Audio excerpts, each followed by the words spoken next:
Hey, welcome back to the Infamous Podcast. This is Brian. This is Darryl. And this is episode 205. Words are hard. 305. You went on the Wayback Machine. I apparently invented a time machine and went all the way back 100 weeks.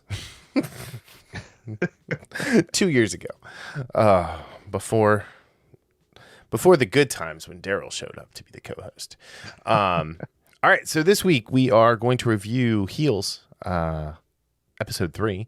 We are going to then talk about a bunch of news. There's a bunch of news this week. This is kind of the stuff. Actually, I'm not even gonna lie. This is stuff Darryl found interesting and shared it with me, and I found interesting. So, yeah, this was a weird week. Not gonna lie. I had a bunch of interviews, switching jobs, and I called Darryl earlier and I'm like, hey, what are we talking about this week? Because I did not have a chance to think about it. So, yeah, let's just go ahead and, as the kids say, hop right in, right? Yeah, I was just going to rip the Band-Aid off. All right, so we're talking Heels first. Episode 3, Cheap Heat. I will say there was the first 2 episodes I thought were okay, right? The second episode definitely better than the first. And then this episode just felt different as I was watching it. And then I went back and looked. And sure enough, this was directed by Jessica Lowery and written by a guy named Paul Bradley. Whereas the first 2 episodes were directed by Peter Siegel and written by showrunner Michael Waldron. Huh. Interesting. So, yeah. It's just one of those things where it's like, okay, this is interesting. I like this episode. I like this episode actually quite a bit. And I will say that Bradley Paul has written. Have you ever seen that show Animal Kingdom on TNT? No, but I see the promo for it all the time. It looks really good. He's written a bunch of episodes of that. He's written for Better Call Saul. He wrote for Hawaii Five-0. He's relatively new to the space as far as actively, but he's been a co-executive producer. Oh, he's a co-executive producer of Animal Kingdom for the last 3 years.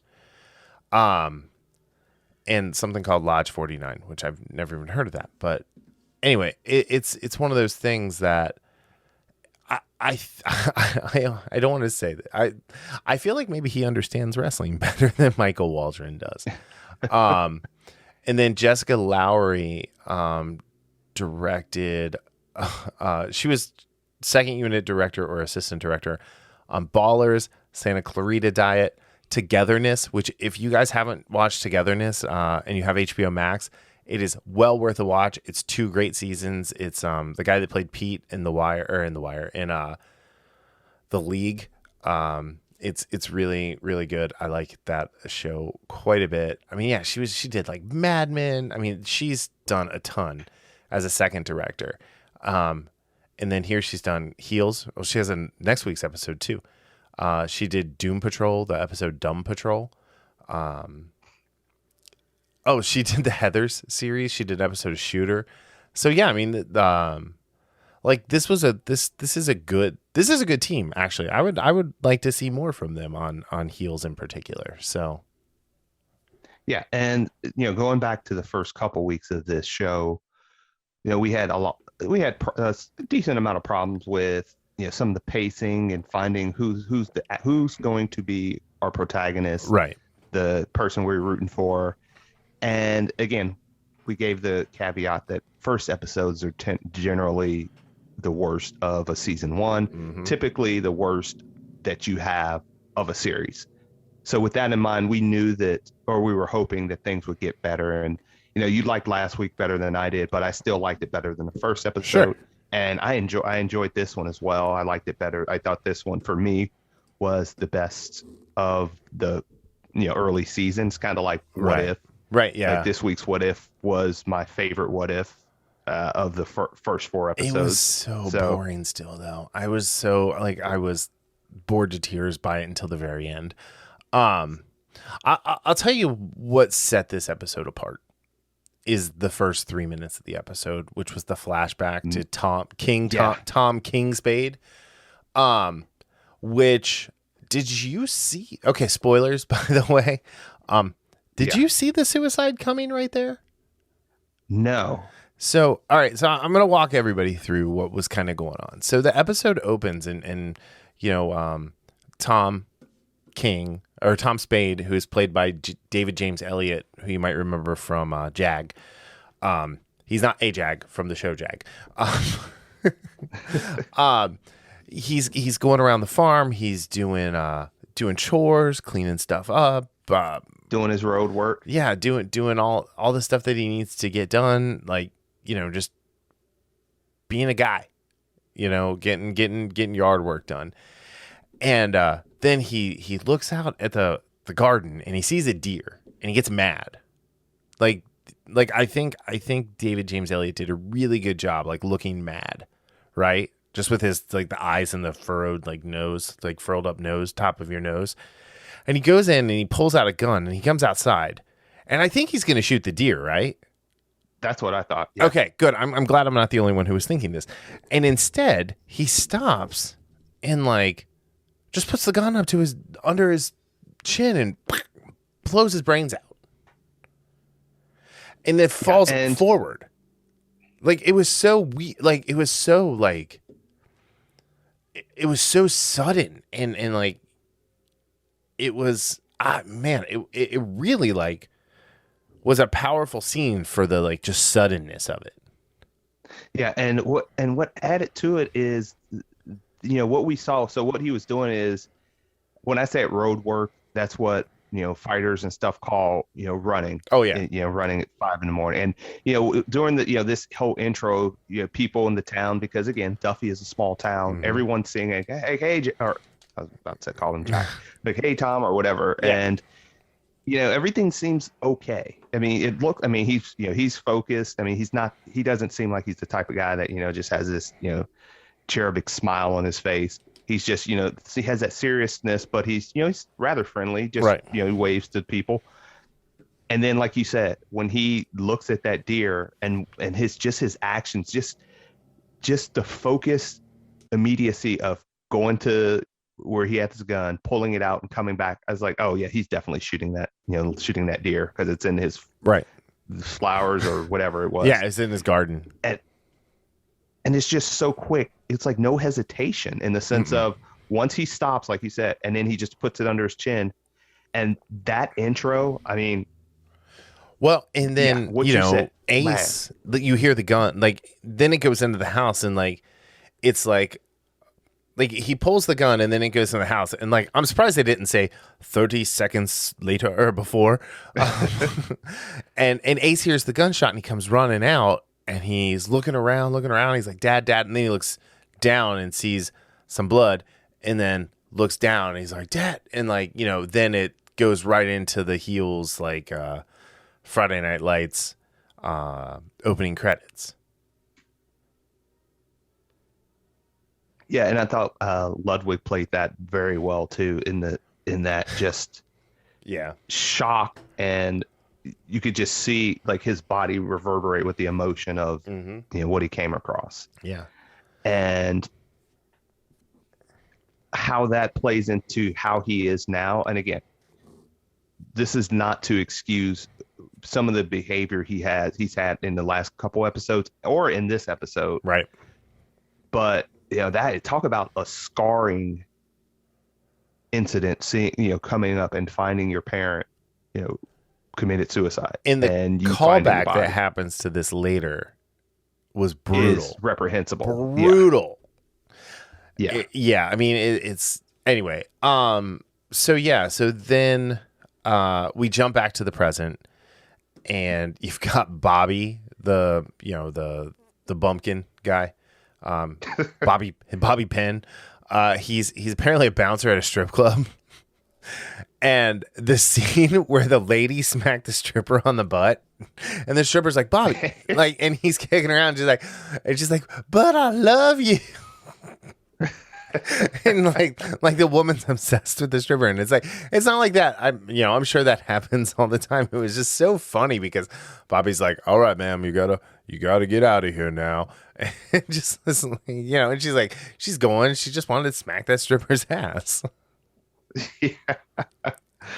And yeah, he has a interesting arc because he, like you said, he's the bumpkin where he just doesn't seem like he fits right now. And again, a big part of that is just because he's new to the business. He's not only new to the business, he's new to Duffy, he's new to DWL, and he's like you said, he's just new. He's a greenhorn, if you will, since he's from the great state of Texas. But yeah, the interesting thing too is I liked the thing where he showed up and he got iced, which I didn't know people still did. So I guess this episode might have been written in the 90s. Or it's just showing that this, it's such a small out of the way town that, the traditions tend to stick a little bit longer. So if you don't know what getting iced is, it's where you would hide a Smirnoff Ice. And if someone like sat on it or stepped on it or peed on it, as the case may be in this episode, you have to drop to a knee and chug it. And so it was a main event iced. And so they got Bobby and, he does what he has to do. And then Ace figures out that he's going to have this match and he's mad. And he's standing outside and he goes in and he puts on that was the best acting Ace has done yet. Not, Ludwig, but just Ace as a character, right? Going in and being like, yeah, guys. And then chugs his Smirnoff Ice. Yeah. Because he still has that. And again, part of this episode was Jack trying to kind of, tent poling off or jumping off from the end of last episode, trying to make amends with what he did to his brother, which but again it was underhanded. It was. But I mean, he's putting Ace on the redemption tour, right? Like right. This is the thing that Ace didn't understand, and I don't think Jack is intelligent enough to explain to him. It's like, look, you were the hero, you had the fall. Now we're going to build you back up. Right. But what Jack did to him ruined that character. Yeah. Ruined the character of Ace. Yeah. And to try to have such a quick redemption that quickly after seeing what they saw, again, people like wrestling fans particularly can be like elephants in the sense like, hey, yes, this might be kayfabe or this might be theater, but we still remember, and it's still a story. And you can't just, the worst movies or the worst TV shows, what happens is they have an event happen. It's a major event. And then they try to have everyone gloss over it or kind of run it back and act like it didn't happen. Right. I mean, and when I say that, I mean within the episode or something along those lines. And something like this takes time to rebuild this character. And I think you're right. As much as Jack is in the business, as much as he loves it and he lives and breathes it, I don't know if he has that depth of character to be able to fully get it himself, let alone express it. Yeah. Because Ace definitely doesn't get it. No. And I mean, it's been said, it's been shown now that Ace did not want to necessarily be in the business. Right? Right. And, there's a point where the guys, they get into it a little later in the episode. And, they float the idea of Ace becoming a heel to Ace. Jack does.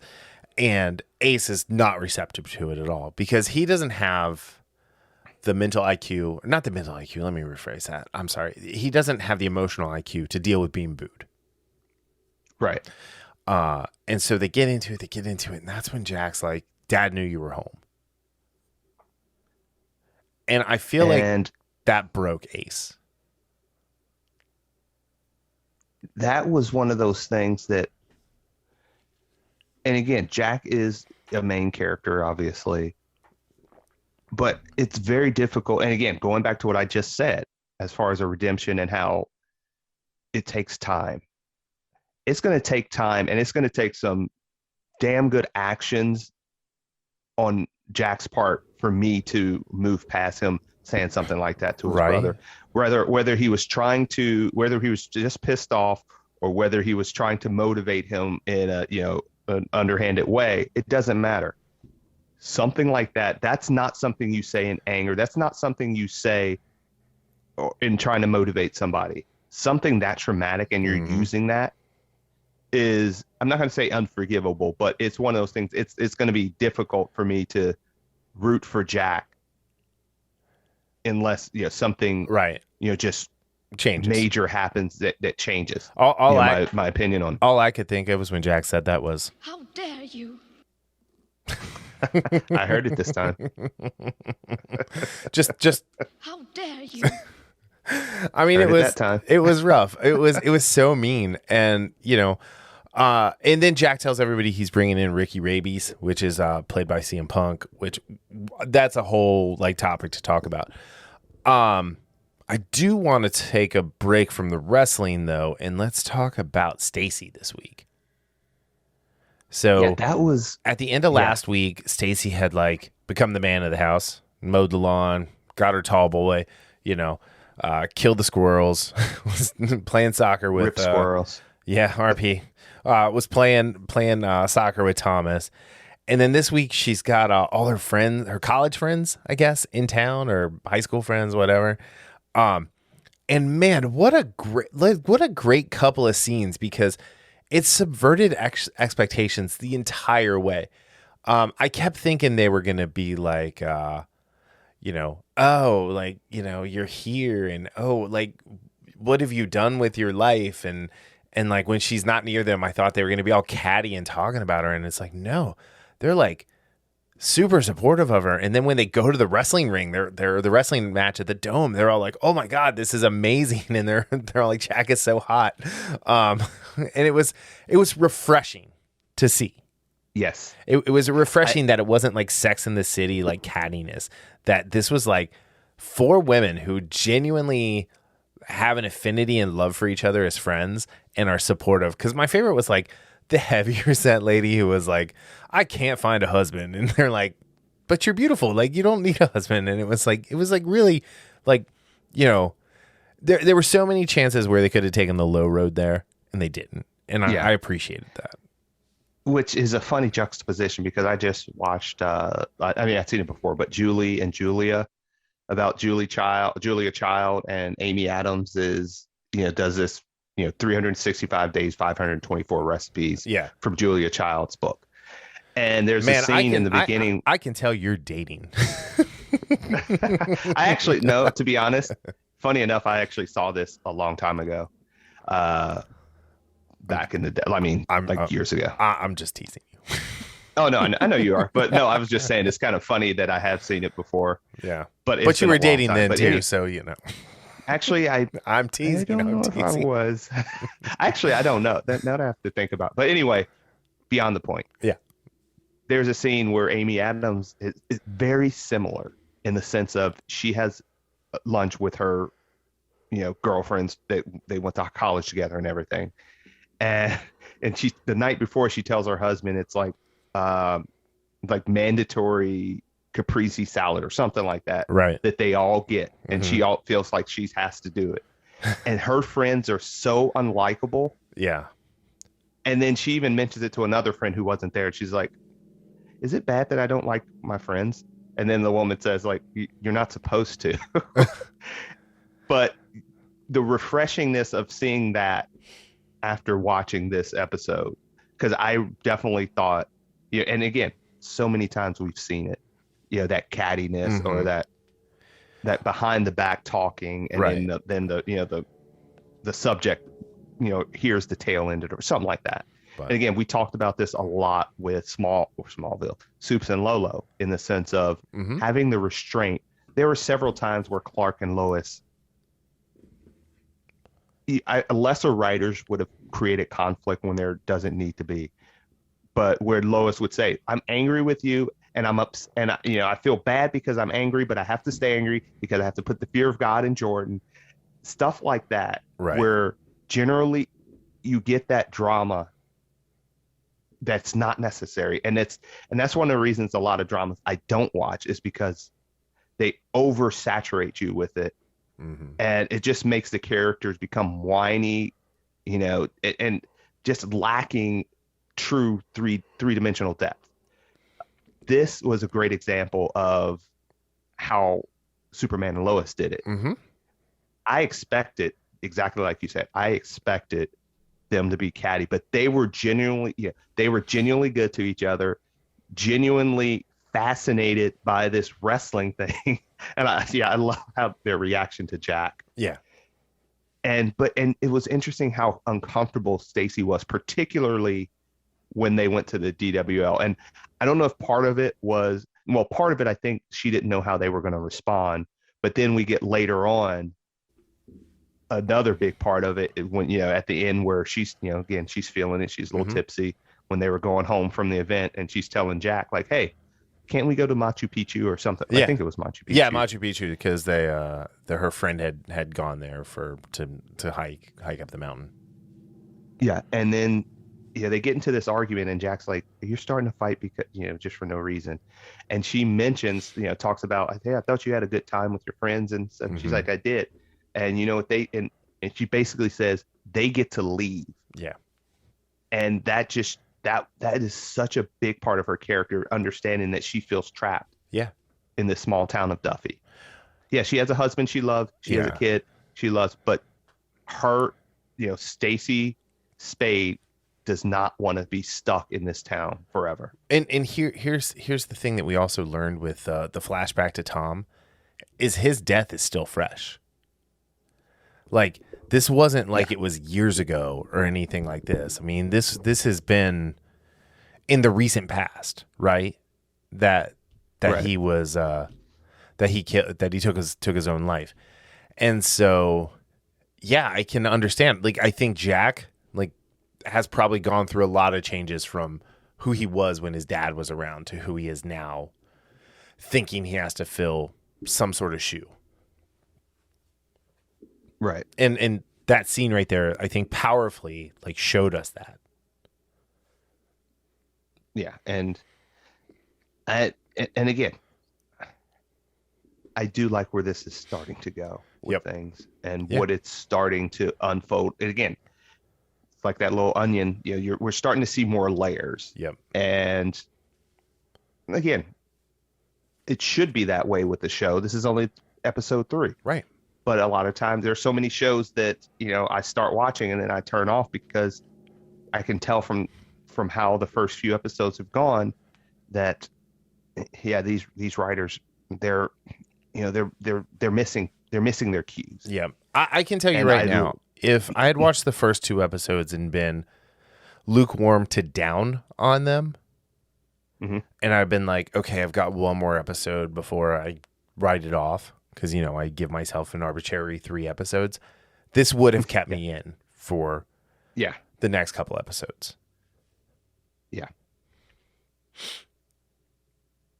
But, and then, so we had Rooster finally talking to Jack, and Jack didn't tell him what he told him, you're good, you've got charisma, but we need to make it make sense. And that's not what Rooster wanted to hear. Mm-hmm. And I honestly thought Rooster was going to go do something bad to Bobby after he talked to Jack. Again, this goes back to so many times in, I'll say network dramas for the most part, something like that would have happened. And I don't know if in part of the network dramas, because they have those big overstuffed 20 plus episode seasons, they have to create drama where there's none. Right. But absolutely something like that would have happened. Mm-hmm. And what happens is that Rooster, I don't think he's okay with it, but I think he got to a place almost of acceptance, because he even accepts Bobby when the second time he ices him, and they have a good laugh and together. Well, when Bobby So ices Rooster in the bathroom, it hides into the toilet, and Rooster's peeing on it. He's like, "You got to drink." Bobby's like, "You got to drink it now." Not even thinking about. Oh, the guy's so dumb. It's awesome. All right, let's get to the wrestling. So, first, let's talk about Jack versus Ricky Rabies. We're introduced to Ricky Rabies the day of the show. CM Punk is Ricky Rabies. Bonnie Somerville is his valet, Vicky Rabies, and then his son Wolfgang is with them. And he's just this old school journeyman. Like, he's doing his best, like, Terry Funk impersonation. Because Punk is a big, Phil Brooks is a big Terry Funk guy, and and he's just like, "Hey, I just want to be out here to put a good show on. I appreciate you having me." But he's a little more extreme than what the DWL normally is. And so Jack is like, "No blood, no blood." And like, there's a point where Vicky's like, "I need a sink where I can mix the blood." And he's like, "You can do it in the bathroom," because he's like, I don't know what's happening. But his entrance with the taxidermied possum drone that goes Great Muda and spits out oh my god, spits blood all over Jack, and then he attacks, and it was so funny and like, so indie wrestling. It was great, and seeing that happen, and it was a good match. It was a fun match. Ricky got a little beat up during the match, and they're like, they called the ending on the fly. And that was really, really quite good.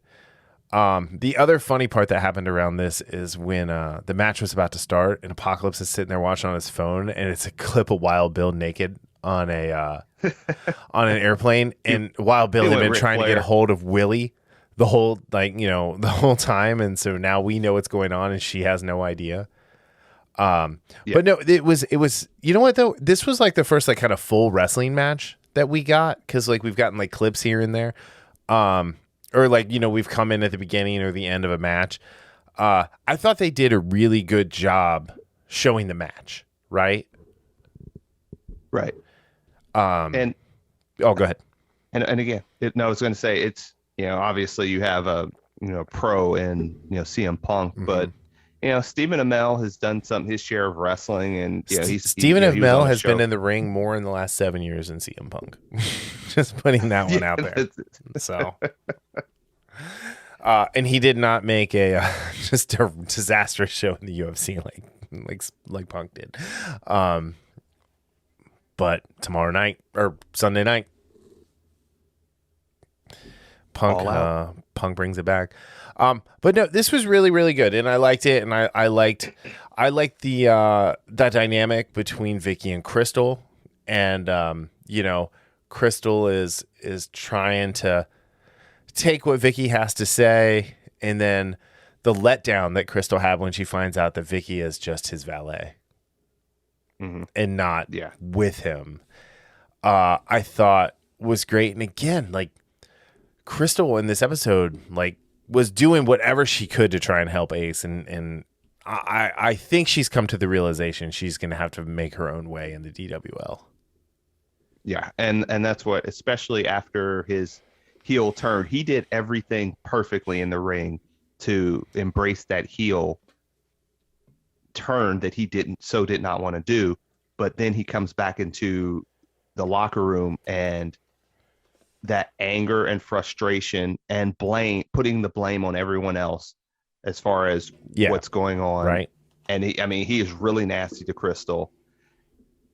I absolutely think she, especially after seeing, talking to Vicky and finding out that they're not together and seeing how he's been treating her, it's only a matter of time before she skips out on him, because she has the ability to do some stuff in the DWL. I don't know, but also as long as she finds her worth, in the sense of understanding that knowing that she shouldn't be treated like this.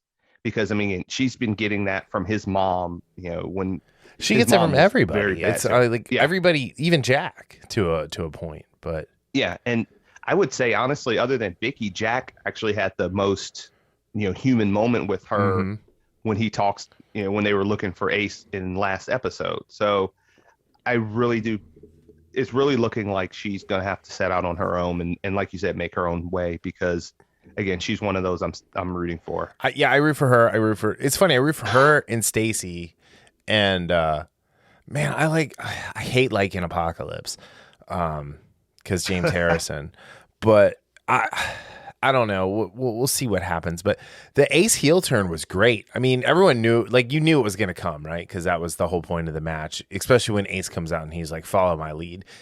And again, it's like the thing that flashed in my head is like, is he going to hurt Bobby? Like, Yeah. so there were 3 times where I thought like something bad was going to happen to Bobby because like we've kind of been trained, like something good happens to a good character, especially like with CW. And I think because Stephen Amell is so tied to the CW that it's just kind of like, oh my God, something horrible is going to happen. Like first with Rooster, then in the match with Ace, because I thought Ace might actually just like hurt him to prove a point to Jack.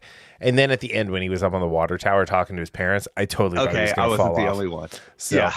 And it's like, God damn you, CW, for ruining storytelling for me. But yeah, I just felt like, this was a great episode. And then the end with Wild Bill showing up to surprise Willie. And like, he's like, I really messed up. It was all of that. And then, yeah, it's just, I don't know. I think, let's go 5 out of 5 flying blood spitting possum drones. I give it a 3.75. Again, it's for me, it's the best of the only 3 episodes, but I really like how they're starting to set things up between not just Ace and Jack, but also I'm interested to see the story of Crystal and Stacy, especially after Stacy's admission of basically I feel trapped in this town. But also, I really love that conversation Bobby has, even though it's he's leaving a voicemail to his parents. I mean, that was so touching, and I'm really starting to get a little bit more interested in to see where his character goes as well. Yeah. No, I agree. I'm gonna go a little higher. I'm gonna go with a 4. I don't rate this based on like comparing it to the other episodes. I think as an episode, this is a solid 4 out of 5. We got some movement on character development with characters. Not that that's been stagnant with this show at all, but we get to see kind of where they're headed next. And then we just got some cool moments in CM Punk. Yeah. And he's going to be in a couple. Is he going to be in a couple more episodes? I think it said he was in maybe up to 3 episodes. So who knows? Maybe he's going to come back and do something fun. Cool. So yeah, I'm looking forward to this week's. Well, technically, is it Sunday? Yeah, well, Sunday. Technically, So it'll be next week's, but this weekend's episode. The next episode 4, which will be this Sunday. So, which if you guys have Stars and you watch this, it's on the app at like 3:00 in the morning, even though it doesn't premiere until later in the evening. Yeah. Okay. All right. Let's get into the news bites. All right, we got some good ones, some interesting ones. We do. Okay, so the first one is kind of a continuation of the last week's Uber rant. Quick shout out to Quirky Comic Quirks with Jimmy. Thanks for the compliment about the show. That means a lot. And Darryl assures me it was not a backhanded compliment. Well, I mean, like, you're reading it and it's like, I can't believe the show sounds so good. And I'm like, yeah. Also, thanks? Let's be honest. Yeah. Well, let's be honest. When we talk about being programmed a certain way, you're on social media, and you're reading different comments and replies Right. to stuff all the time. And I don't mean your own stuff, but just all the videos and all the articles we read and Yep. the tweets we see. It does sometimes push your expectations to a place that a negative. Or, Yeah.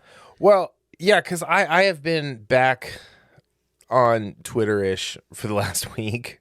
And so wretched it's, hive of scum and villainy. it's bad. Like I didn't put it back on my phone, but I was like looking at it on the browser on my computer and I was like, oh God, why am I doing this? Why do I hate myself? Why do I do this? Why do I do these things? Why? How dare you? Anyway, that's my favorite sound clip of all time. I'm not gonna lie. I just sent that gift to somebody earlier. Yeah. Today. Oh, I have it saved on my phone, so you can just immediately. Or like on with iMessage, like with the texting on the iPhone, like it's got like an Apple specific like GIF thing, so I don't have to go to Giphy, and it's my top one because it's the one I use the most. Anyway, Marvel writer Al Ewing, who has just finished his run on Immortal Hulk, says he will no longer work with artist Joe Bennett after Bennett draws pro Jair Bolsonaro, president of Brazil. Let's just say he drew this in 2017 when the guy was running for president, right? Yeah. There's a link in the show notes to the article on bounding. The picture is of the president when he's running and he's on a horse with a flaming mane and tail, and he's got a Lightbringer sword, and he's dressed in armor, looking very heroic. And there's like a guy who looks like Dracula with wings, and everybody's got like exaggerated features with like teeth and noses and ears, and there's a severed head. And I guess from what there's two severed heads because I'm looking at it much closer.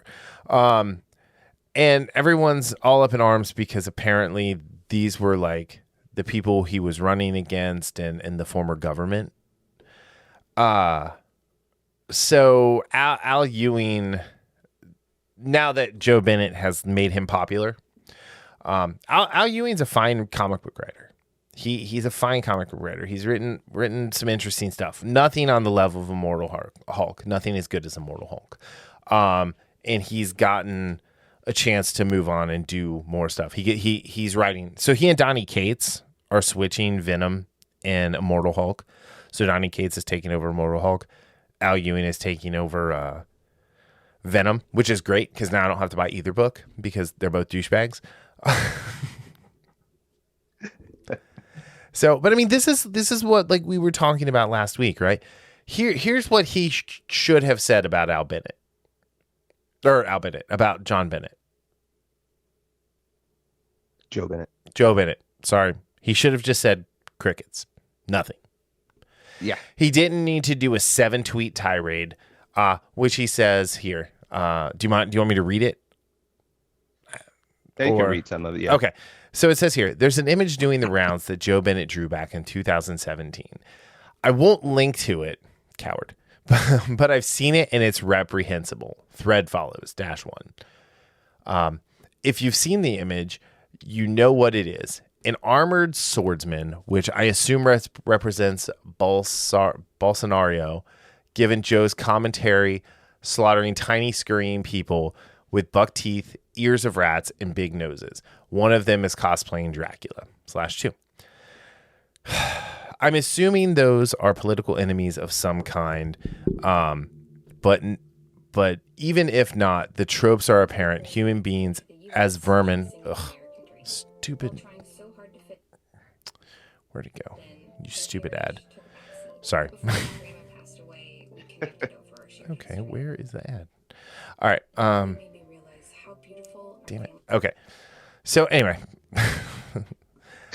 Technical difficulty. Well, it's the bounding stupid ads on there. Let me try again.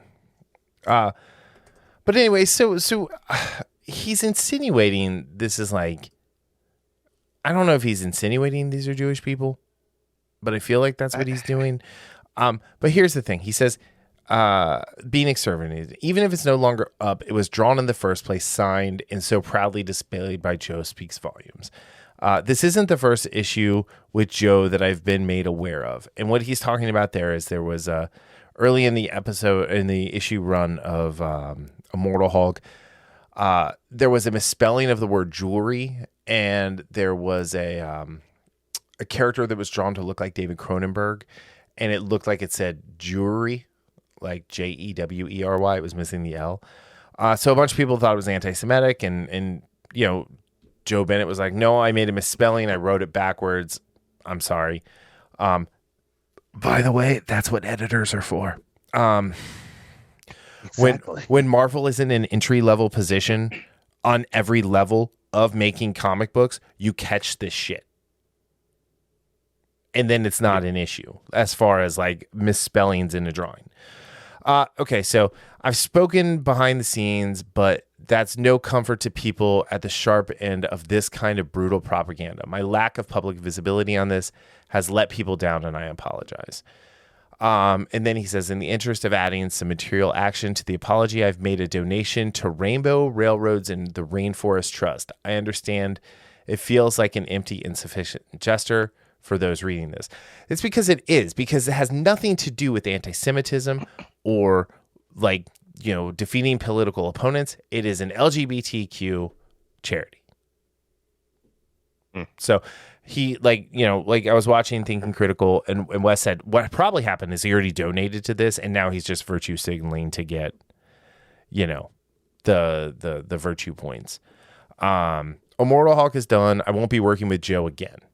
If people choose not to pick up my work with other artists in the future on the basis of my handling this, I understand and I accept that. If I've lost your trust, that's on me. Here he says, I can't speak for Joe on this. He can speak on it for himself, but I will say that it's not up to him or me what those hurt by his behaviors in the past should be willing to accept from him now. He's made his bed. If you remember when we talked about Bill, I can never say his name right without looking at it. Stenowicz. Last week, he drew some pictures of like people in the Trump family and administration, and was like most punchable faces, but they looked like shooting range targets. And I believe Al Ewing shared that picture. It's another example with this type of, well, one, reading the first tweet, you know this is going to be a barrage of virtue signaling. Yeah. Absolutely. So, because again, it's one of those things that you don't need to call out something good that you do, or right. In this sense, you don't need to call out something that happened 4 freaking years ago. Well, and the other thing too is, are you an expert on Brazilian? I mean, I know you're an expert on Brazilian jiu-jitsu, but are you an expert on Brazilian politics? No. And That's funny you said that. I love that there's a comment here where it's, unlike Al Ewing, I will not pretend I understand Brazilian politics and pretend to understand what that political cartoon is all about. Here's the thing. I look at this, and this isn't like a political cartoon. This is like just a good bit of art with somebody who's, you know, like, could be a hero, could be a villain, who knows, right? It's just an interesting piece of art. The real kicker is his last tweet in this tweet thread. Oh, and talk about being a coward. Right. With all this said, I'm probably going to remain off Twitter myself for now and not read or reply to mentions for a while. Bitch. Anyway, or hold on, pussy. Again, if it feels insignificant, I understand. Thank you for reading /end. He might as well just put /middle finger there. I will say, Immortal Hulk, I got the first probably 5. I actually got the first 6. So I got the first trade, right? But it was okay. I'm not so into the current version of the Hulk anyway. Oh my God, this comment is great. Would be a badge of honor to not work with Ewing. But yeah, no, I see this right here. I'll also pretend I buy any Marvel garbage and that this affects me in any way. I will not pretend to be impressed by Mr. Ewing's virtue. So, I mean, this is what we were talking about last week, right? These are bad people saying bad things and doing bad things, all in the hope that they're going to win Twitter clout from people who don't buy their work, who would never support their work, and who, by all means, have no interest in comic books. They only have interest in destroying things that other people like. Yes. And also in his second to last tweet where he says, if those hurt by his behavior in the past, where he says basically if people choose not to pick up my work with other artists in the future on the basis of my handling of this. So he's putting himself on, being a martyr in the sense of, I'm standing up for something now, but if you don't buy it because I didn't stand up soon enough, I get that. How dare you? This is so false. This is such a false virtue signal. It's really difficult to read without just. Here's what let's translate this. Immortal Hulk is done, but I won't be working with Joe again. So Immortal Hulk, my time on Immortal Hulk is over. I won't be working with the person who helped make me a bigger name in comics than I was. If people choose not to pick up my work with other artists in the future on the basis of my handling this, I understand and accept that. If you don't like my politics, don't read my book. That's what he says. Yes. If I've lost your trust, that's on me. If I've lost your trust, I don't care. It's all about me. Yep. So that's all it is. Yeah, I mean, it's disappointing. I'm not gonna lie. Again, you have all these people going to Substack, what was it? Mark Millar, however you say it, left Twitter in a blaze of glory, essentially telling comics Twitter to go F off on his way out the door. And it's like, yeah, here's the thing. If you don't want to interact with people, don't be on Twitter. If you want to do something like this, have a newsletter and send it to people who want to see it. Instead, no, you are putting this out here to make someone else look bad. Yeah. Yep, that's all it is. So it's just, it's disappointing, but it's not surprising. I think that's a fair way to put it. Yeah, and I'm so tired of having to talk about this stuff but it keeps happening. And again, especially with my resurgence in the comics and reading different things, and I'm really getting hit with it more just because I'm starting to absorb more of the comic book world and how things are now from a storytelling standpoint, as well as the behind the scenes ridiculousness. So yeah, that a lot of these comic pros are spitting out. I mean, with the kid, I've just been getting her old stuff, like stuff from the 80s, one of the golden ages of comics. So anyway, yeah, so I'm thinking Al Ewing, 0 out of 10, would not recommend. Correct. All right, let's move on to our next fun bit of news. That's something I never expected to hear. They're going to make a sequel to The Accountant. Did you watch that movie? Yeah, I've seen it. Yeah. I love The Accountant. I think Ben Affleck is the best Asperger's character we've ever had on screen. I kind of like the way they allude back to his Daredevil character with the in the Daredevil movie when he was in the isolation chamber. But it's the other way around where he's overstimulating himself and he's rolling out that bowling pin thing on his shin, listening to the metal version. Yeah. The metal music. That's a cool scene. But this is really cool. They're I don't know. It says they just closed the deal, but him and John Barenthal, who played his brother, are going to be in it. I think that's really cool. Although it does make me sad because it says here there will not be a Way Back sequel. because they're doing the accountant sequel, which Yeah. in a perfect world we would get both, because The Way Back was a really, really, really great movie. I haven't seen that yet. He's a basketball coach. He was a basketball star. He's down on his luck. He's an alcoholic. He comes back to coach the kids. You know. Yeah, I've seen the I saw the trailer. He's Shooter from Hoosiers. Okay. Dennis, what's his name's character? Jesus Christ. My brain just does not want to work today.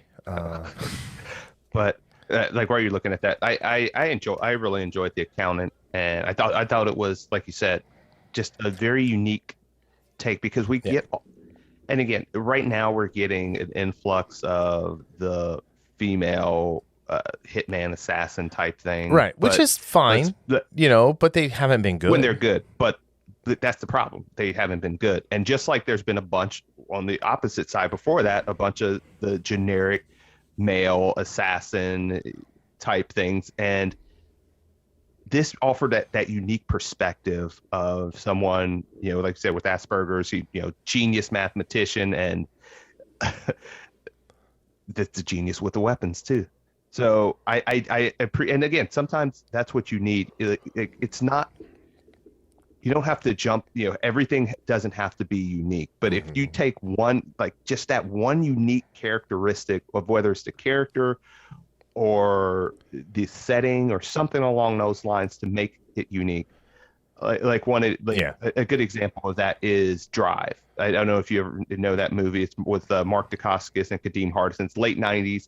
It's, again, all these martial arts movies. Drive was a unique one because Mark Dacascos gets a experimental device put in his chest that ramps his adrenaline up to like 1,000. Yeah, Crank ripped that off. Such a fun movie, and just adding that unique perspective made it different from all the other generic. And again, don't get me wrong, I like a lot of these generic martial arts movies from the 90s, like Blood Moon or whatever. But An Accountant was that way. So and I like how the team is back as far as Bernthal, Affleck, and O'Connor. Yep, 100%. There's a great scene in this movie where he's putting together a puzzle, but the picture is upside down. Right? So he's literally putting the puzzle together based on the pieces, not how it fits together as a picture. And that's actually a scene when I'm talking to people about, UX. Like, that's our job. Like, we have to, we don't have the whole picture to have to build something. Like, we have to, figure out how to make the pieces fit. Yeah. So, but yeah, no, super exciting. Can't wait to see it. I do like the quote here where he calls it Rain Man on steroids. So O'Connor says, yeah. So I've always wanted to do 3 because of what the second one's going to be more with. We're going to integrate his brother into the story. So there will be more screen time for Barenthal in the second one. And then the third movie is going to be, I call it Rain Man on steroids. The third movie is going to be the two brothers, this odd couple. The third one is going to be a buddy picture. So, so let's everybody make sure we go see that. Question, you said Mark Damascus was in a movie. Dacascos, sorry, thank you. The chairman, the Iron Chef chairman. But I didn't think Asian people were main characters in movies until just this weekend. Yes. Simu. You know what? And again, I'll say this just real quick on Shang-Chi or Shang-Chi. I mean, I think it's Shang-Chi, but everyone that has seen it, like, regardless of if they've said they've liked it, loved it, or just thought it was like middling, has said he's done a good job in this movie. Everyone has said that. With that being said, dude, just shut up and act. Okay? You know what else he's done a really good job of? Making sure I'm not going to pay money to see it. I was going to say making himself unlikable. That's what he's doing. Right? Yeah. But I don't know. Marvel's too stupid now to look at that and be like, yeah, no, we don't the days of Terrence Howard complaining about not making enough money and moving on to a different actor are over. But I still think Terrence Howard was the superior Rhodey Rhodes, but that's more on my... Yeah. So here's the thing. Yeah. He's in this movie with Michelle Yeoh, right? Shang-Chi aside here. He's in this movie with Michelle Yeoh saying there's Crouching never... Tiger? Right. Which is legitimately in my top 20 of favorite movies. And the fact that he disrespects Chow Yun-Fat the way he does, which also my top 20 movies, is The Replacement Killers, that has legitimately my favorite scene ever in a movie when he's walking through the nightclub and he walks up to the table with the gangsters and just sets the bullet down and then turns it so they can read what the Chinese glyph is, and then proceeds to kill every single one of them and then walk out. Or what about how about what we have, like 4 Ip Man movies with Donnie Yen? Yeah. And again, this is only a couple. Let's not forget about examples. that Donnie Yen and who played Baz? The guy who played Baz in Rogue One kicked all sorts of ass and were widely considered the 2 best characters in the movie. Yeah. Dude. Yeah, he disrespected Bruce Lee. He disrespected Brandon Lee. He disrespected Jet Li. He disrespected Jackie Chan, who for a while was the biggest star on the planet. Mm-hmm. It's just, come on, but dude. it goes along. Yeah, it goes along the lines of how Marvel was touting Black Panther as the first, black superhero, or the first, Meteor black Man superhero. However they did it. Oh, sorry. Yeah, Blank and, Man. or was that Wesley Snipes? Blade. There was this little trilogy about a vampire hunter called Blade. Yeah. So, which they're going to reboot man. as PG-13. Yeah, I still like. Oh, that makes me ill thinking about that. Even though I like Mahershala Ali. I mean, just that intro scene in Blade, the first scene in the club. Oh man, with the techno music and then the blood rain. Yep. So, and Lem from The Shield trying to get with Tracy Lords, vampire. Great. Yeah. Yeah, I don't know. All right, but speaking of, not Marvel, but speaking of, you said Rogue One. I was going to say, speaking of Disney properties that they are actively trying to ruin. Kidding. No, so new rumors are coming out with plot details for the book of Boba Fett.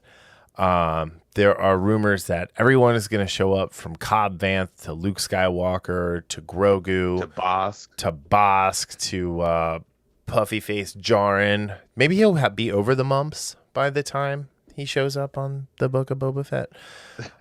New armor. Not necessarily new armor, but like new paint scheme, probably. Yeah, they're going to differentiate. Yeah. And what?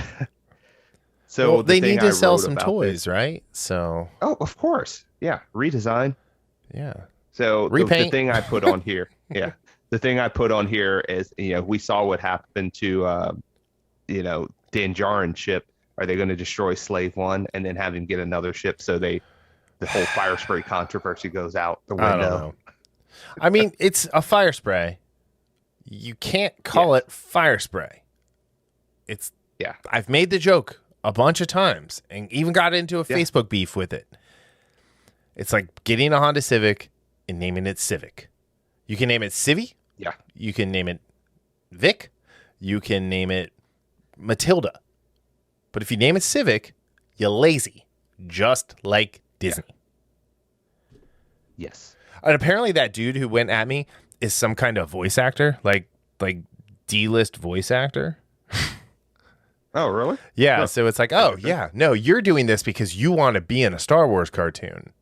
You don't actually believe any of this, you Canadian piece of garbage. So the other character is Cad Bane, which they obviously laid groundwork for with Fennec Shand versus Cad Bane in The Bad Batch.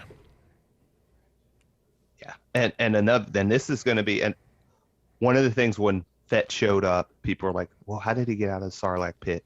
That I did read, in the EU, which, I'd still look at as like some good Star Wars stuff. Not all of it's good.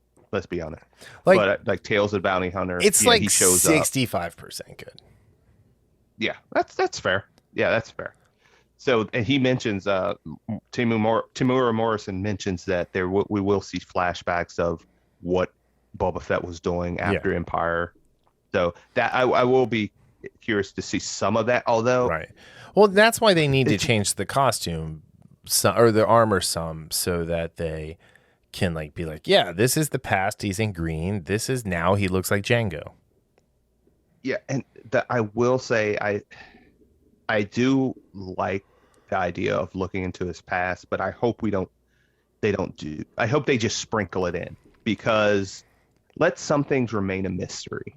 Right. And it's one of those things that I won't just focus on Star Wars. It's just what a lot of properties tend to do is they try to over-explain.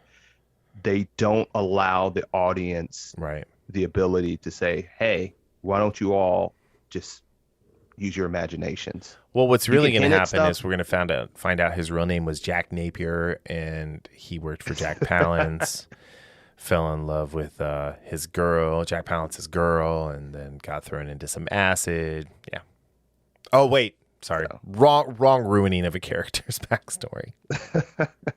My bad. Anyway, yeah, no, I think the less is more with his past, the better. Like, you know, like in the movies, he's a jamoke, right? I think like borderline jabroni. We'll go jamoke. And he, in the EU, he's a badass. In the comics, he's a badass. In Clone Wars, as a little kid, he was kind of a badass. So, you know, let's not dig too deep. Right. Exactly. Yeah. That's oftentimes less is more. Yep. Just remember that, writers. What's my favorite word?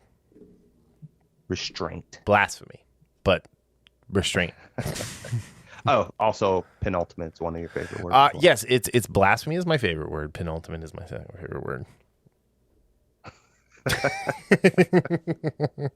Yay, language humor with the infamous podcast. We'll be here all week. Enjoy the veal.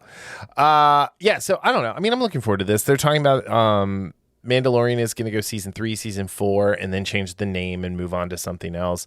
I imagine with the old lumpy face himself being on The Last of Us and that being his like master contract now, we will see less of his face, hear more of his voice, or probably what we will end up having is the show will be called Mandalorians. Maybe Bo-Katan kills him, takes the Darksaber, becomes a bad guy, tries to hunt Grogu down. I don't know. What is your love for violence towards Grogu? I don't have a love of violence. I just like watching people punch him. No. That's it. Violence toward Grogu. That's not violence. That's what I said. I mean, you know how they say punch a Nazi in the face? Like, punch a Grogu in the face. Pretty sure when we're talking about definitions. He's a genocidal monster just like Hitler. He ate all that lady's baby, almost all of that lady's babies. So don't even.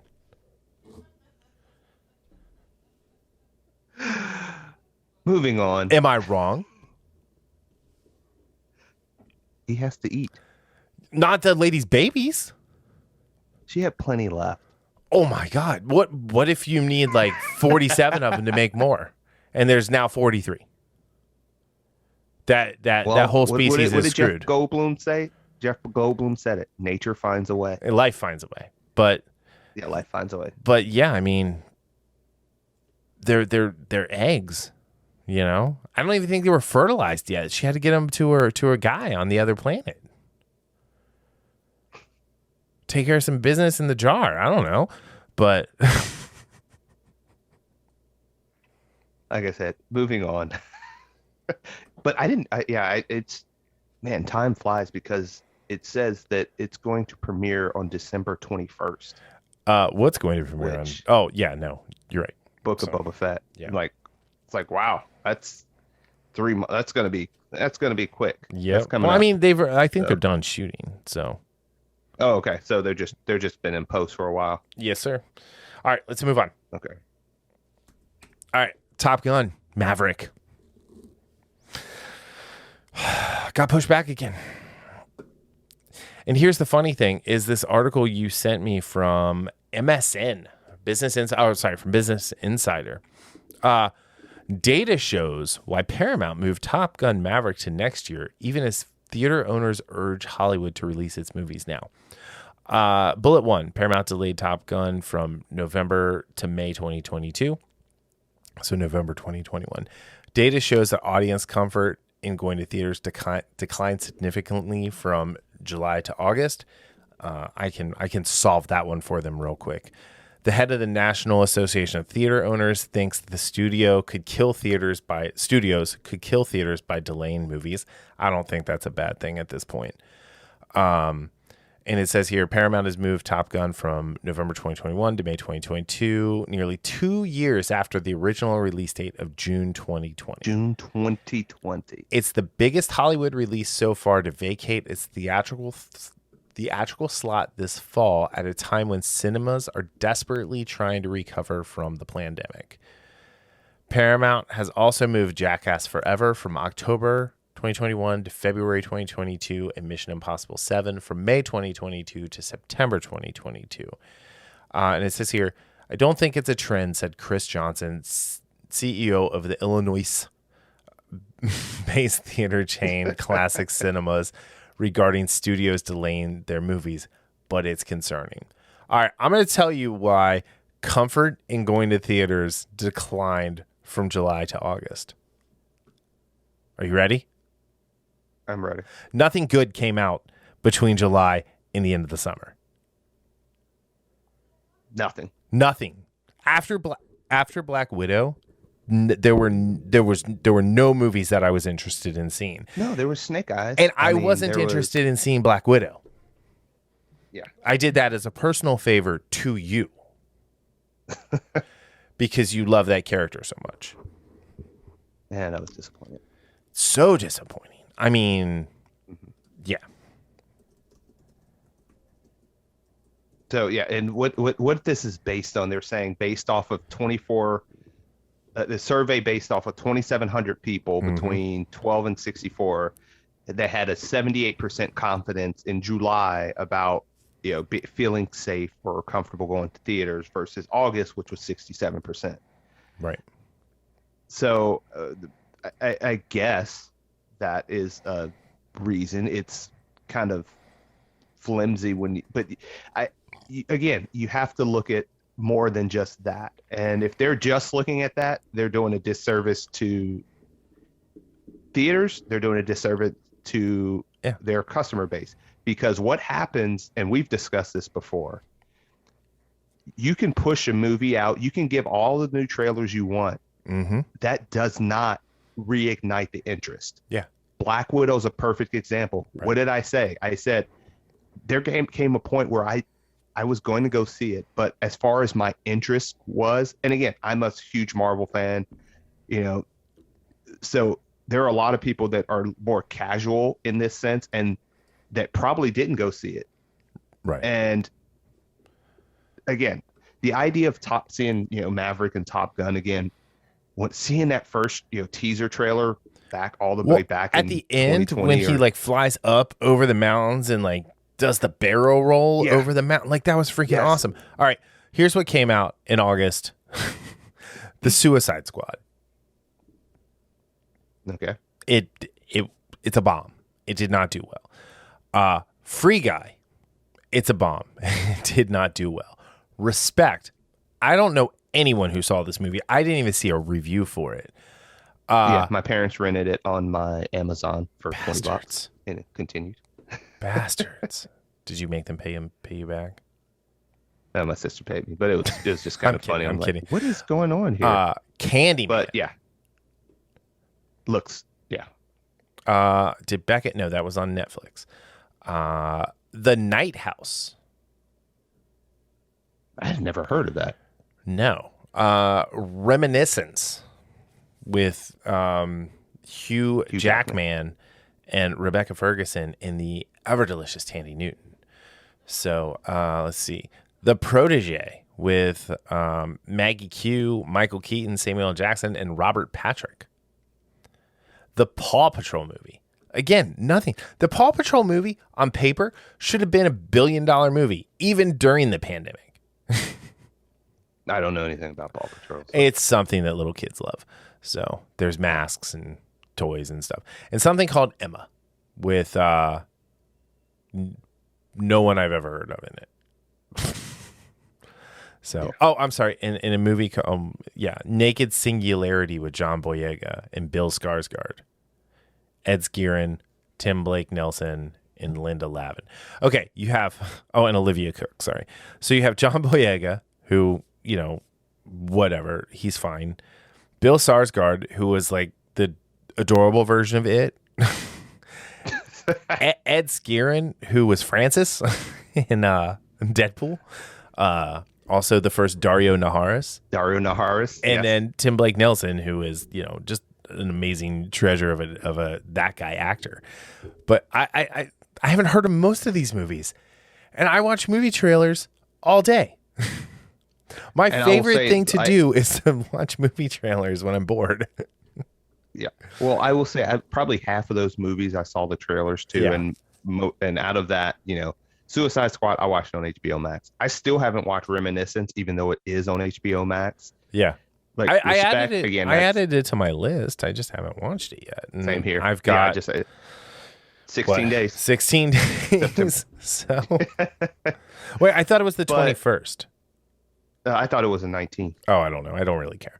But anyway, so here's the thing. So they're talking about this, right? They're like, the trend is people aren't comfortable going to the movie theaters. Garth Brooks just sold 60,000 tickets in like 12 minutes. AEW has sold out their 4 shows in Chicago in the last week. College football is kicking off tomorrow as of recording. No, it's been going, it started last week. I mean, real schools start tomorrow. Yeah, but Virginia Tech, Virginia Tech and North Carolina are on now. That stadium is full. You have LSU and Georgia tomorrow. Or not LSU. When's the last time LSU, the last time Virginia Tech was good was with Michael Vick. North Carolina's never been good. Yeah, well, they're top 10 which is. Anyway, let's be honest. That's another story. There are no University of Cincinnati Bearcats either school. Yeah, which looks like they're going to be in the Big 12 national title this year, baby. Woo woo. So, but the point is that this excuse of people aren't comfortable. Yes, there are a segment of the population that is uncomfortable. That's fine. If they're uncomfortable, fine.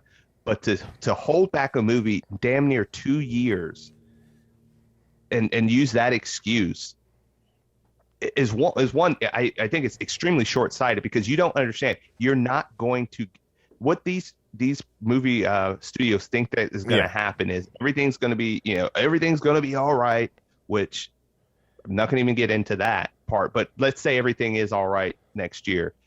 You're not going to have the same type of bump, to use a wrestling term, or pop, I should say. Yeah, pop. When this movie comes out, because it has no heat. 2 years. Yeah. I'm not saying that Top Gun Maverick and the New Mutants is even close as far as quality. Again, I don't know. I don't know how good Top Gun Maverick is. I don't know if it's going to be good at all. I think it is. But I think I almost would certainly say, I would put money that it's better than New Mutants. But New Mutants was one of those movies that kept getting pushed back. Now, and for different reasons, agree. Getting pushed back and pushed back and pushed back. Black Widow, pushed back and pushed back. There's only so much fire and anticipation you can drum up for a movie before people are like, I'll catch it when it comes on streaming. That's going to happen to these movies. So, pushing Jackass Forever back, right? Really?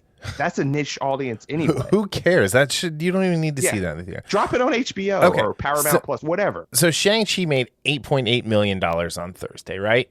To put that in perspective, that's half of what Black Widow made. Black Widow also came out at a time where nothing else was going on. There were no sports because baseball doesn't count. You just said LSU versus Georgia is tomorrow. That's 2 states right there. No, it's LSU and Georgia. It's even better. Oh, LSU versus UCLA. Oh, Georgia versus Clemson. That's okay. So that's huge. You've got Louisiana, Georgia, and South Carolina. Those people aren't going to movies on Saturday. They're not. No. And they're not going to go to a movie on Sunday because they're going to be hungover. So, because college football is a way of life in those 3 states, or just football in general is a way of life. All right. Yeah. And so, like, I love it. Like, Deadline is like Shang-Chi smashing Labor Day opening weekend records with 60 million plus. How are they going to get to 60 million plus? They have to contend with college football, full stadiums, very little mask mandates, things like that, right? Mm-hmm. People want to be outside watching their favorite teams play. That's the difference. And so when you push these movies back, I'm sorry, if I'm Warner Brothers, what I do, I say, we pushed Dune back far enough. We're going to put it in theaters next week. We're going to open on Wednesday. We're going to run it through. We're going to wait and we're going to put it on HBO Max in November. Yeah. People would be like, holy shit, man, they just pushed a movie up. I want to go see that. You said that about a month ago. I said that a year ago. Yeah. And you know what, though? It's not. No, I still have to wait until November for Dune. And Dune, we're obviously going to talk about next.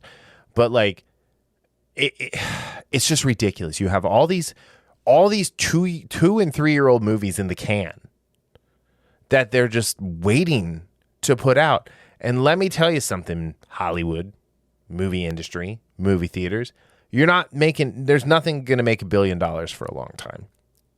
You can push Venom and you can push Spider-Man No Way Home back as much as you want. Neither of those movies are going to make $1 billion for at least 5 years. Because the movie theater industry, the media, and like just the media, the big pharma complex, they have people so scared about going out and going to see things and being indoors and being close to people, you just can't do it. And on top of that, and again, it goes for quality too. Every movie that's been out this year has been some form of garbage. There's a decided lack of quality that, again, if you get a movie, a tentpole movie that is from fans and critics alike love, people are going to go see it. So imagine... And pushing it back is not going to help. Imagine in any way whatsoever. Black Widow coming out before all of this, the way the movie was. There's no critic on the planet who praises that movie. There's no fan on the planet who's like, well, it was actually kind of good. Because the thing is we're just so starved for this stuff that they can put pure mediocrity out. Yeah.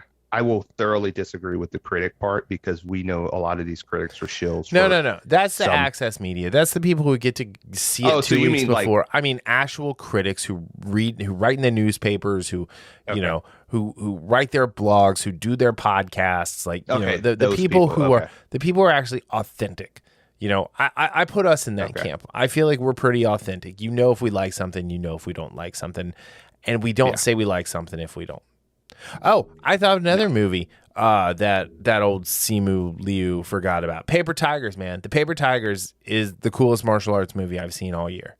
And there's no way I see Shang-Chi in his bracelet accessories topping that. Yeah, I guess the effects will be better. Will they? But, oh, yeah. I'm just talking about some of the effects I saw in the promos. I mean, I feel like after watching Black Widow, they took the CGI people from Fox and fired all the CGI people from Marvel. All right. Yeah, Hollywood. Again, they're so full of themselves. They're not going to listen to other people. Definitely not going to listen to us. But they're doing themselves a disservice. We've been saying this for over a year now. They're doing themselves, they're doing the fans, they're doing movie theaters a disservice by continually pushing these movies back, trying to gouge every penny they can when they're not going to recoup what they think they were going to recoup. Correct. When everything, in quotes, goes back to normal. They're just not. Let's stop putting quotes around it. Just when everything goes back to normal. Yeah. All right. Moving on. Dune. Dune. You shared these stories with me, like you've shared everything else. I found it hilarious when I opened the Variety article, and it says, Dune premieres in Venice. Denis Villeneuve urges audiences to watch the movie in theaters. Timothée Chalamet hopes for a sequel. And then the next one I opened that you sent me was from the Hollywood Reporter. Venice. Denis Villeneuve makes plea for people to watch his immersive Dune on the big screen. And then the subhead. The director said it was up to Warner Brothers whether a second installment of the two-part sci-fi epic was made, but star Timothée Chalamet said it would be a dream to make the sequel. All right. So which one is it? Did he urge or did he beg? Yeah. And again, we talk about the importance of language and things, and those are people, some people might look across that and like, it's saying the same thing. No, it's really not. I mean, the articles saying the same say thing. roughly the articles are the articles are pretty much. And again, I know you for a while there, worked in kind of like analyzing headlines for different pop sects of the population and how things are framed. Mm-hmm. And it's just interesting, but I found it really funny the way they framed this. So I didn't, when I sent that, I didn't even like pay attention to that. And you said something, I looked, like, oh yeah, that is true. You were like, you were like, what are you talking about? Yeah. Yeah. So crazy conspiracy theorist. Just give me 3 months. I'll be right. Yeah. But yeah. But, well, here it's at the Venice Film Festival. It released at the Venice Film Festival. All right. You're taking this movie that is meant for as many people as can see it. Put it out now. Let it run into theaters for 6 months like they used to.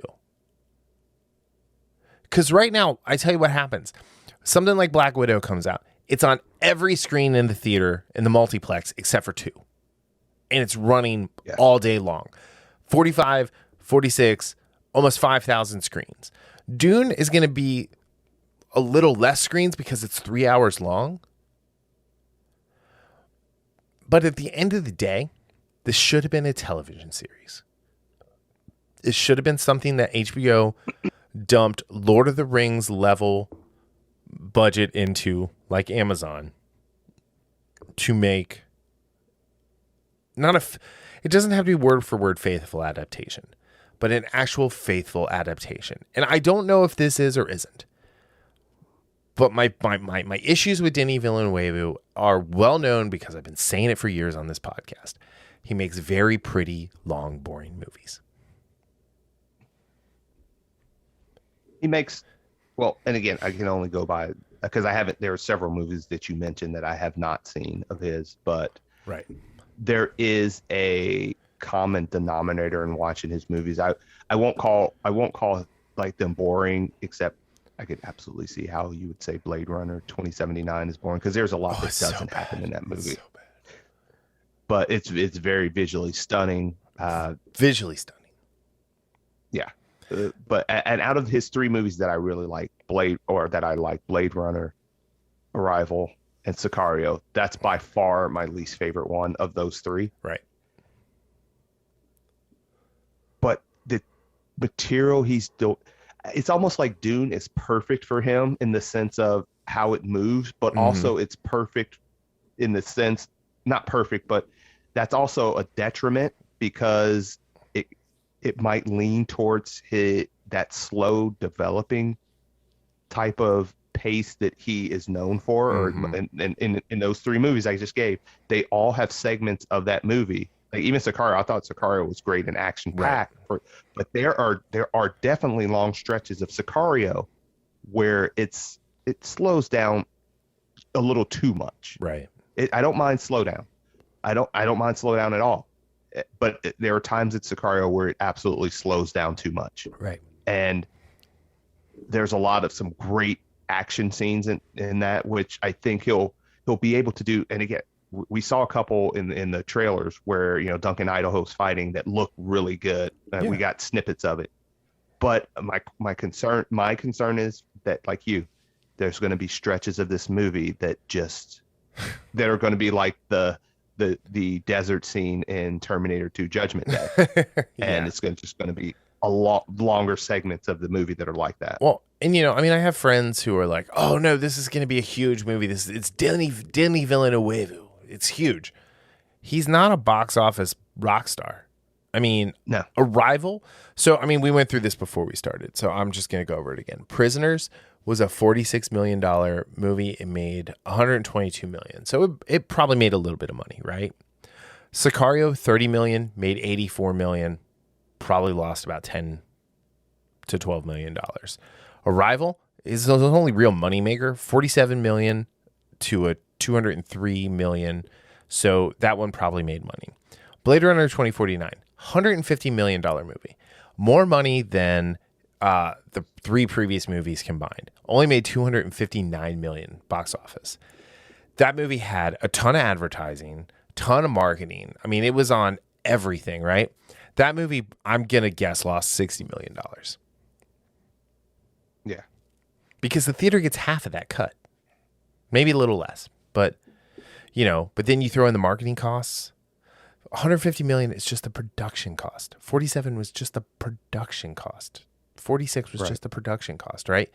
Now, maybe Prisoners made a little more. Prisoners is actually the one I like most of his, and I think his style of storytelling works in Prisoners the best because it's a thriller, and Jake Gyllenhaal is just so goddamn creepy. It just worked, and Hugh Jackman does manic.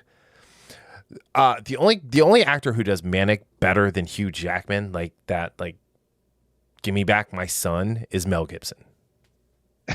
I mean, think about it. Like Prisoner's Ransom, similar movie. Kid gets kidnapped. Dad does whatever he can to find him. Prisoners goes a little further, obviously. I don't want to spoil it if you haven't seen it because the end is pretty cool. But yeah, Dune is not set to be a box office juggernaut. It's just not. It's 3 hours. It's the mythology of Dune in the book is deep. That you have to pull a bunch of it out to fit even into 3 hours, even for just half of the first book.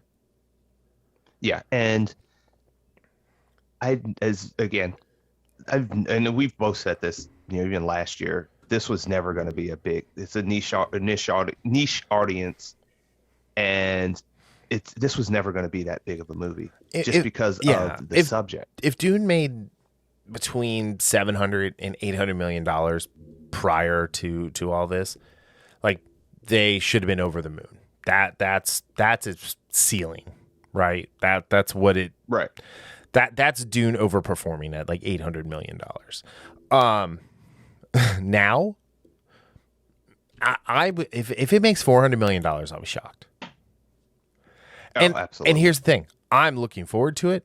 I think for the most part, it looks good. I think he doesn't understand the Fremens so much based on like casting choices and some of the things we've seen. I think there's too much Jason Momoa in Duncan, Idaho, but we'll wait and see. Well, I mean, it's fair. It's fair. Yeah, no, it is. No, but that's why I laughed. But yeah, so I mean, we'll see. I don't know what's gonna happen with it. I want it to be good. I'm rooting for it. I'm 98% sure I'm gonna love it. I think I'm gonna like it too. I am, but again, but I'm also it's Dune not going to be for super every fan. audience. Yeah. Oh, absolutely. I read the book for God's sakes, I won a bet by going into a Scientology store and saying, "Hey, if you guys switch to this, I'll sign up right now." I did. I brought my copy in and I said, "Hey, if you guys drop Dianetics and switch to this is a religion I can totally get behind." Talking about the fighters of Muad'Dib and his jihad. But yeah. Oh, that lady was mad. And every time we walked by to go to lunch, if we made eye contact, she gave me a dirty look. She gave you the evil eye. Yeah, she gave me the old How dare you? All right. Restraint, Brian. Restraint. I only used it 6 times this episode. Anyway, well, it's mainly because I forget what the other three are. Well, hold on, let's see. Oh, that's the one I should have done right there. Or that one. Anyway, having fun with the mixer board. No, but it's a thing. It's like, I want this movie to do well. I hope it does well. I do not think this is going to be the hit some people think it's going to be. This is not a movie to bring a date to necessarily. This is not a movie that you can bring like your kids to necessarily. And not that it's like perverse or it's overly violent, but that's the good stuff. But it's just really deep, and like, you're going to watch this. A lot of people are going to watch this and experience Dune for the very first time in your life. And they're going to be like, wow, this ripped off so much from Game of Thrones. Because remember, the world didn't exist before 2016. Yeah.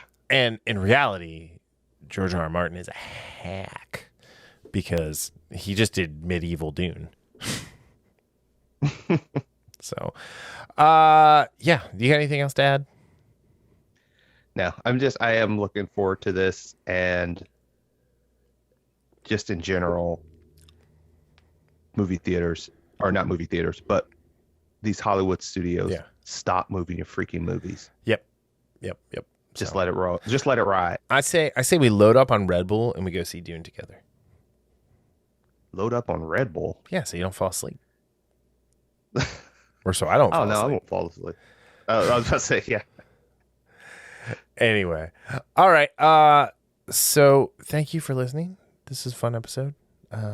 We haven't done enough news lately.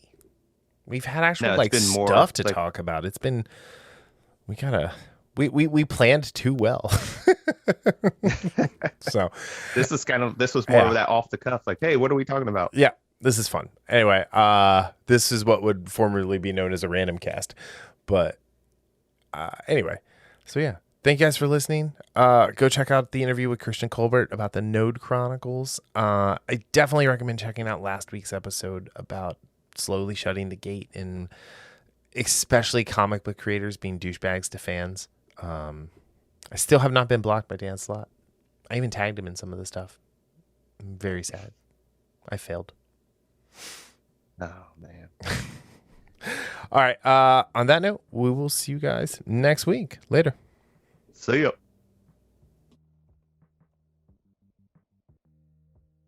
The Infamous Podcast is recorded in Kings Mills, Ohio, just north of Cincinnati. You can find new episodes every Sunday on Apple Podcast, YouTube, Spotify, Google Podcast, our website, or anywhere podcasts are downloaded. This show is hosted by Darryl Jasper and me, Brian Tudor. To find more information about the show, visit us at infamouspodcast.com and follow us on Facebook and Instagram at Infamous Podcast to keep up with the show. We also have a Patreon page, patreon.com/infamouspodcast. We have some great rewards for our patrons and are looking for help to grow the show to bring you more of the content you want to hear. Music for this podcast is provided by Michael Henry from meetmichaelhenry.com. So, whenever you're listening to us, have a great day, night, evening, weekend, whenever it is, and we'll see you next time. Thanks for listening.